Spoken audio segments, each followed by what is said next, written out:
আসসালামু আলাইকুম। এই পর্বে আমরা ভাগের সাহায্যে দুটি বর্গমূল নির্ণয় করব। তো চলো ধাপে ধাপে করে ফেলি। প্রথমে আছে 2304। নিয়মটা কি? জোড়ায় জোড়ায় ভাগ করতে হবে। 0 আর 4 অর্থাৎ ডান দিক থেকে বাঁ দিকে প্রথম জোড়া, আর 2 আর 3 হচ্ছে দ্বিতীয় জোড়া। এরপরে কাজটা কি? এরপরে কাজটা হচ্ছে আমাদের ডান দিকে একটা দাগ দিব।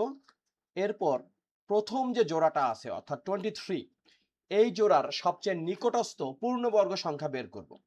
একটু আলোচনা করি পূর্ণবর্গ সংখ্যা কি। পূর্ণ বর্গ সংখ্যা, পূর্ণবর্গ সংখ্যা হচ্ছে ওই সমস্ত সংখ্যা যেই সংখ্যাকে যদি আমরা স্কোয়ার রুট করি, যেমন 25 একটা পূর্ণ সংখ্যা পাবো, কোনো ভগ্নাংশ আসে নাই। যেমন 16 রুট স্কোয়ার রুট করলে কত পাবো? 4। ঠিক সেই রকম 23-র সবচেয়ে নিকটস্থ পূর্ণবর্গ সংখ্যা হচ্ছে 16। 25ও আছে, কিন্তু 25 23-এর থেকে বড় হয়ে যায়। সুতরাং 16 মানে হচ্ছে এখানে 4, 4 4 16। এখন 23 থেকে 16 বাদ দিলে আমরা কত পাচ্ছি? অর্থাৎ 13 থেকে 6 বাদ দিলে 7 পাচ্ছি। হাতে 1, 1 আর 1 2, 2 থেকে 2 বাদ দিলে 0। এখন আমরা দ্বিতীয় জোড়াটা নামাবো, অর্থাৎ 04 নামাবো। এরপরে কাজটা কি? এরপরে কাজ হচ্ছে এই যে 4 অর্থাৎ ভাগশেষ যেটা আসছে সেইটার ভাগফল যেটা আসছে সেইটার দ্বিগুণ করতে হবে। দ্বিগুণ করলে কত আসবে? 8 আসবে। এখন এইটার পাশে এমন একটা সংখ্যা নিতে হবে যেই সংখ্যা দ্বারা এই গুণ করলে হয় 704 হবে বা ছোট হবে। এখন আমরা যদি 9 নেই, তাহলে 8 নং 72 অর্থাৎ শেষ ডিজিটের সাথে গুণ করলে একটু চালাকি করা যায়। অর্থাৎ 8 আর 9 যদি আমরা নেই, তাহলে দেখো 9 9 81 1, আর 8 নং হলো 72, 72 আর হাতে ছিল 8, হয়ে যাচ্ছে 80, তাই না? এই জন্য শেষ যে এটা আছে অর্থাৎ দশক সংখ্যা দ্বারা 9 দ্বারা যদি গুণ করি আমরা একটা আইডিয়া পাবো। আমরা নিতে পারি 8, তাই না? 8 যদি নেই তাহলে কত দাঁড়াচ্ছে? 8 8 গুণ হচ্ছে 8, 8 8 64 4, 8 8 64 আর হাতে ছিল 6, 64 আর 6 হলো 70, একদম কাটায় কাটা মিলে গেছে। অর্থাৎ আমরা এখানে নিতেছি কত? 8, আর এখানে আমাদের হয়ে গেল 704। বিয়োগ যদি করি 0। তাহলে আমরা বলতে পারি সুতরাং স্কোয়ার রুট 7 তো নয়, এটা 2304 স্কোয়ার রুট করলে আমরা পাচ্ছি 48। আজকে আমরা আরো একটা করব। এখন আমরা বের করার চেষ্টা করব 31684 সংখ্যার বর্গমূল ভাগ প্রক্রিয়ায়। নিয়ম অনুযায়ী প্রথমে জোড়া নেই। 8 আর 4 একটা জোড়া, 16 একটা জোড়া, আর 3 যেহেতু একা আছে একাই একটা জোড়া। এরপর শুরুর যে জোড়াটা আছে অর্থাৎ 3, এই 3-এর সবচেয়ে নিকটস্থ পূর্ণবর্গ সংখ্যা কত? সেটা হচ্ছে 1। 1 কে 1 দ্বারা টাইমস করলে বা 1 এর স্কোয়ার হচ্ছে 1। যদি আমরা সাবট্রাক্ট করি তাহলে 3 মাইনাস 1 হচ্ছে 2। এরপরে হচ্ছে আমরা প্রথম জোড়াটা নামাবো, সেটা হচ্ছে 16। নিয়ম অনুযায়ী কি করব? এই যে ভাগফল যেটা আসছে, রেজাল্ট যেটা আছে সেটাকে ডাবল করব, তাহলে আসতেছে 2। 2 আসার পরে এখানে এমন একটা সংখ্যা নিতে হবে যাকে গুণ করলে হয় 216 হবে বা এর থেকে ছোট হবে। 8 যদি নেই, 8 দোকানে 16 আসতেছে, অর্থাৎ আমরা একটু টেস্ট করে দেখি যে 2 আর 8 যদি নেই তাহলে কত আসতেছে?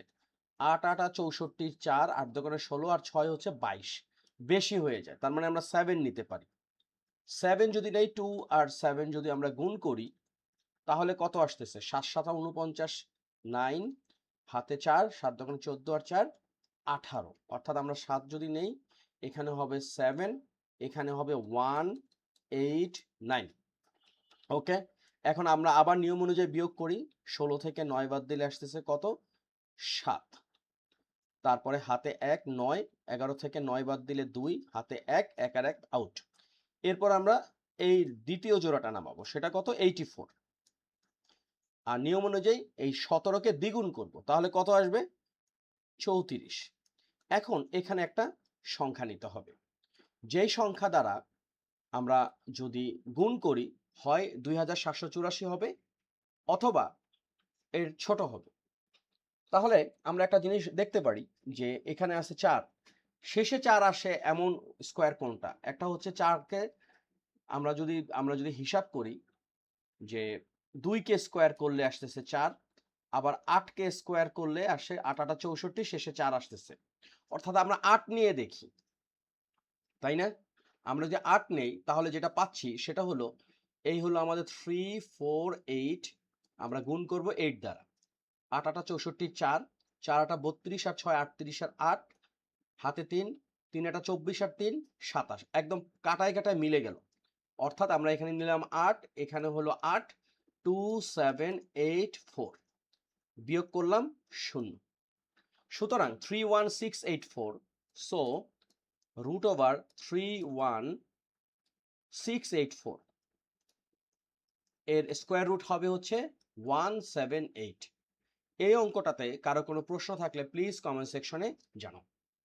এই ধরনের অঙ্ক আমরা পরীক্ষায় কিন্তু নিশ্চয়ই ফেস করব। অনেক পদ্ধতিতে অঙ্কগুলো করা যায়। আমি এটা করলাম ভাগ প্রক্রিয়ার মাধ্যমে, তোমরা এটাকে গুণনীয়কের মাধ্যমে করার চেষ্টা করো, তাহলে দেখব যে তোমাদের সাথে আমারটা মিলছে কিনা। একটা আমি করি, যেমন 2304 কে আমি যদি গুণনীয়কের মাধ্যমে করতাম, আমাদের টার্গেট কত? 48 বানাতে হবে, তাই না? প্রথমে আমি 2 দ্বারা ভাগ করলাম। এই 2304 কে 2304 কে যদি আমরা 2 দ্বারা ভাগ করি পাবো কত? 1152। 1152, এটা একটা বোনাস করতেছি যে গুণনীয়কের মাধ্যমে।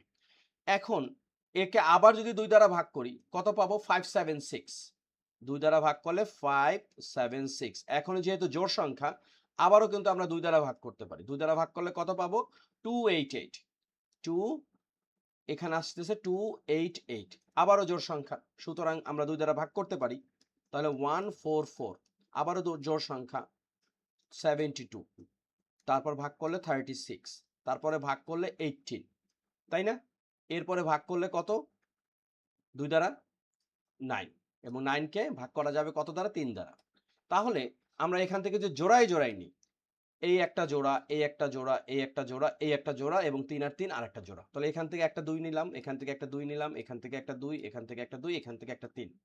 এখন এই পুরো বিষয়টাকে যদি আমরা মাল্টিপ্লাই করি তাহলে রেজাল্টটা কত আসবে? 2 দোকানে 4, 4 দোকানে 8, 8 দোকানে 16, এই 16 গুণ হচ্ছে 3, অর্থাৎ আমাদের মান আসবে 48। একদম এটার সাথে মিলে গেছে। তো এরকম ভাবে আমরা যদি অঙ্কগুলো করি আমাদের আসলে কোনো ধরনের গ্যাপ থাকবে না, প্রশ্ন যেখান থেকে আসুক না কেন। তো আজকের অঙ্কটা এই পর্যন্তই। তোমরা সবাই ভালো থাকো, সুস্থ থাকো। আগামী ভিডিওর আমন্ত্রণ জানিয়ে আগামী ভিডিওতেও আমরা বর্গমূল নিয়ে কাজ করব, কারণ বর্গমূল খুবই গুরুত্বপূর্ণ একটি টপিকস। তো তোমরা সবাই ভালো থাকো, সুস্থ থাকো। প্লিজ চ্যানেলটিকে সাবস্ক্রাইব করবে যদি মনে করো কাজের। আল্লাহ হাফেজ।